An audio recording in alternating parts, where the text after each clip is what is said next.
It's the first big interview for MASH TV, and I'm here with Lee Newton and Rob Nathan of Media 10. Thank you for welcoming me, boys. I'm in their restaurant, would you believe? But we're here to talk about the industry.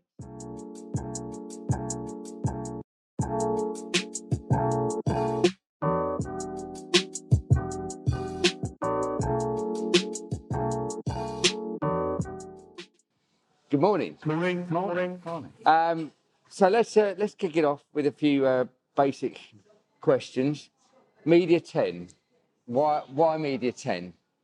Why the name Media 10? Why the name Media 10? When did you kick off? Tell us your starting story. Well, it was 17 years ago. We were working for a company called Wilmington Group PLC, and Wilmington were mainly a publisher. We had some ideas about launching. They were a trade publisher. We had ideas about launching some consumer magazines. Basically, I really enjoyed myself at Wilmington, working for Brian Gilbert and Nick Miller. Learned so much from them. But I just felt that I wanted to move forward and in different directions. And I probably put too many good ideas, which I thought were good ideas, forward and let them knock back. So I thought now's the time for me to get out there and take advantage of my age at the time and try and launch some things that I thought would work. Some did, some didn't. We called the company Media 10 because there were 10 of us that left. And also, let me take a step back. You're in a restaurant now called Tom, Dick and Harry's. That's another question. Why is this restaurant called Tom, Dick and Harry's? I was going to ask that. Forgot it. Yeah. I asked it for you because it's the same question. Because when we decided to leave the company and set up this company, Media 10, we had no name, but we also decided we needed an escape name so that we could talk about it in code without anyone finding out. Right. So we code named our escape from that corporate company, Tom, Dick and Harry, after the 3 tunnels from the Great Escape. But you work. I mean, we're talking about the size of your company, and just you all seem to work incredibly hard. Still, I mean, you always have to. Could never get hold of you. But we know in this industry, no 2 days are the same, and no opportunity. If we were in a different industry, then maybe things we might have backed off a bit. But you just don't know. You can make plans for 5 years and 10 years time, and we did that. And when we used to go and do our away days for what's going to happen in 5 years' time, we'd say we're going to launch this, we're going to launch this, and we look back and we didn't do any of it, but we suddenly did all of this stuff. Was the Ideal Home Show a plan though? Did you target that? No. Well, I think they targeted us. They targeted us after they'd tried everyone else. I think is the truth. Right. And I think that is the truth. And everyone said no to it, and then they decided to talk to us. Was it a target?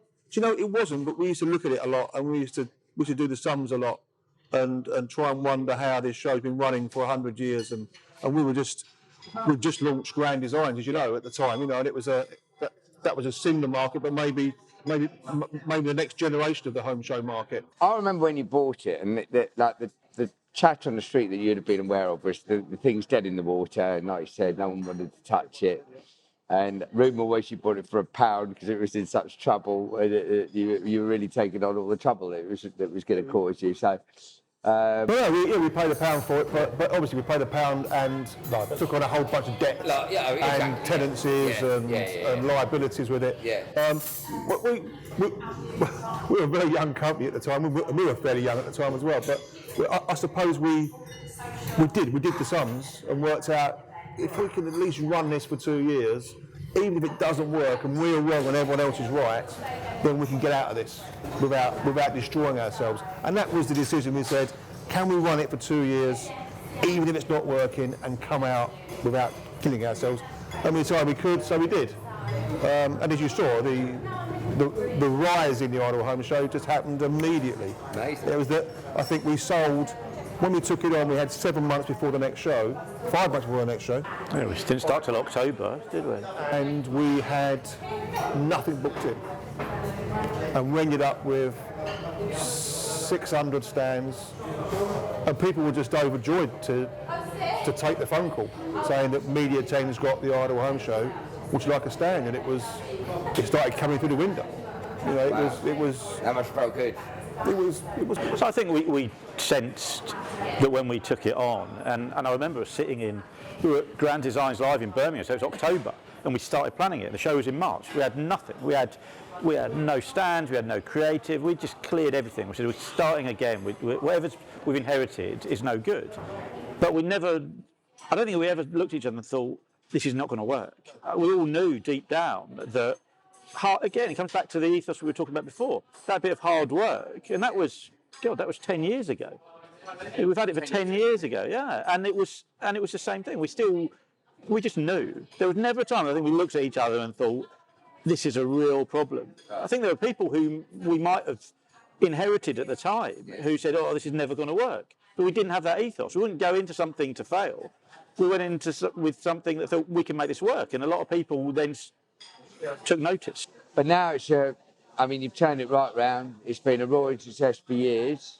Well, it feels like that. But you see, sticking with it a minute, because Olympia's obviously on this huge refurb, and everybody's panicking a bit. What's going to happen? Can you finish in? And it seems to me that they're knocking down buildings. So what the hell is going to happen? How are you going to? You've decided to stay there. So how are you going to fit it all in? We're in conversation with them at the moment. Right. I think that's an ongoing conversation. We've got warranties and guarantees that we will be able to fit it all in. Bearing in mind, we take the venue for about a month. So some of the conversations are that nothing will be happening in that month, because we can block out a whole space of time. I think they're bringing shows together so they can block out space of time when they won't have work going on. But obviously, there's going to be a lot of stuff going on over there. When it starts, we haven't got a date when it all starts yet. I think it's an ongoing conversation that we're hoping that we can trust the deal we've done, that will be looked after through the refurb or the rebuild. It's interesting because they all want to go the resort way, or it seems to me that that's what they're talking about, is building this resort, and you feel like that deflects from the actual show offering. But more than that, there's I don't think anyone comes to our shows or exhibitions because of what else is at the venue. They come to the venue because we spend millions of pounds marketing to them to come to a particular show that's in an industry that they want to know about, or selling something that they want to buy. Obviously you're building some good partnerships and TV programmes, perhaps extending those into the live arena, which seems to be not only a trend but a really good option. Now, the Ideal Home, I believe you've got something in the pipeline with a partnership there? Yeah, so we've recently agreed terms on a deal with ITV. After working with them with Love Island, we've worked with them now for 3-4 years, and they think we're good blokes, we think they're good blokes, and we've worked very, very well together. On This Morning Live as well, 3 hours of This Morning Live. We've decided between us that we're going to now support the Ideal Home show. Do you actually see, could it ever go the other way? Could you launch like a niche show, but having talked to them about it and say there's potentially a TV programme coming out of the back of that? Yeah, I think going back to the point about can live events become television, I think yes, it's happening, and what will become more prevalent in the future is the explosion in esports and the way that people consume media and digital. So, for instance, esports events. We were in China last year, and at the Shanghai Emirates Stadium, the following day that we were in for one of our shows, there was a video game final, and they had sold 50,000 seats in a stadium where 8 people were playing this final of this game. Yeah. So what that means is that you've got a video game that turns into a live event, and then surely the next stage after that, if you've got 50,000 people watching it live, then surely you could have 50 million people in China watching it on TV. So you can reverse it, and that will become the future, is that taking our traditional concept will change as the way people consume media changes. Let's stay in China a minute. How's that been? Because that's obviously various people talk about the challenges over there. You've now got an office over there. It must be going all right. We took on the challenge with complete vigour, and we knew it was the place to go. We knew it was the place to launch some of the ideas that we had. We met some fantastic people out there, some great locals that become our friends really quickly and still are, and they just helped us navigate our way through the problems. And I think we were quite lucky with our first launch, Design Shanghai, which, by the way, we just sold to Clarion, and so we no longer own it. With China, what would you say to keep? You said you made a lot of mistakes, which that's the best way to learn, obviously, and learn quickly. If someone was going into China, what would you be saying? What are the key things that you must do? If you want your DNA, your blueprint on a business in China, then okay, you can acquire a business over there and try and set something up. And the year before we launched Design Shanghai, 100% Design Shanghai launched in the same venue at the same time, and failed, and just completely, failed to get off the ground. So what did we do differently than Reed did 12 months earlier with the same show, apart from the word 100% in front of it, in the same venue to the same market? We'll ask you a bit about the exhibition industry at large. So, you obviously won a lot of awards, plenty of Exhibition News Awards, plenty of AEO awards. You obviously enjoy awards ceremonies. Do you feel? What do you feel the industry should be doing back for organisers? What are your frustrations, if you like? But I think there's a slight disconnect between younger people coming into the industry and what associations can do for them. It's more than just awards and golf days and exhibitor days. There has to be more. We have to attract more people into the industry and have them believe in associations. Otherwise, the people who take over after us will be, should I join? Why? What do we need it for? Why are we doing that? Associations have to evolve in the same way that events evolve. Frustration, though, isn't it, that exhibitions obviously take that massive risk. The half of all that business that comes out of an exhibition.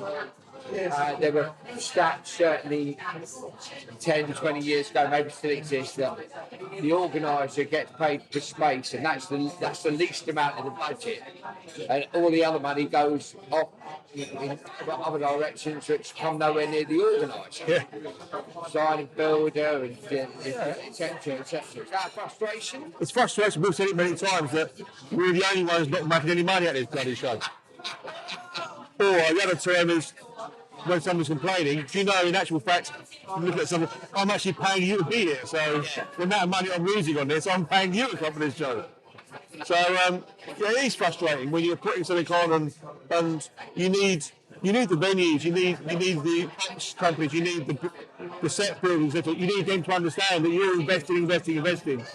And in actual fact, there is no money in what we're doing at the moment, but if we all stick with it, 3 years, we can earn lots of money out of it. Oh, and lastly then, we've got to finish the interview without touching on the Queen. That sounds bad, but you obviously that was a momentous gig for you guys. I know, having spoken to you through it, that was fairly stressful, but a pivotal moment or not?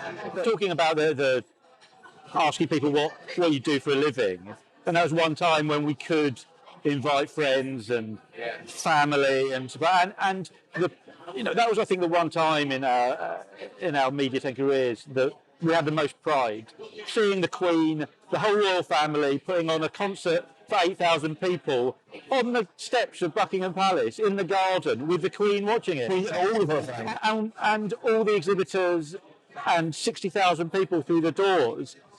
and we did that. Well, once again, it was massive success, which seems to be a normal thing for you boys at Media Team. So, listen, thanks for your time today. It's been great. You're one of our great companies in the exhibition industry. We're all proud of you. Keep it going, boys. That's a That's a wrap. Definitely. Cheers, boys.